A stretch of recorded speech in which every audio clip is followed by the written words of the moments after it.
Mayong adlaw ni mo diha langga. Kumusta man? Murag dugay-dugay pud nga wala naka voice over langga no tungod kay na busy man.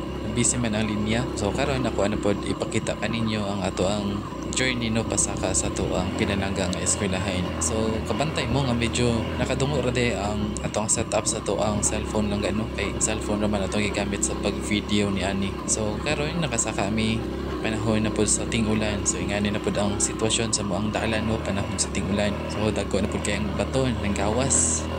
Diri sa atong dalan lang no kinahanglan jud nato ang dubli o triple nga pag-amping. Tungod kay from time to time pwede man ta nga matumba no tungod sa kadagko sa mga patog sa kadandog sa dalan.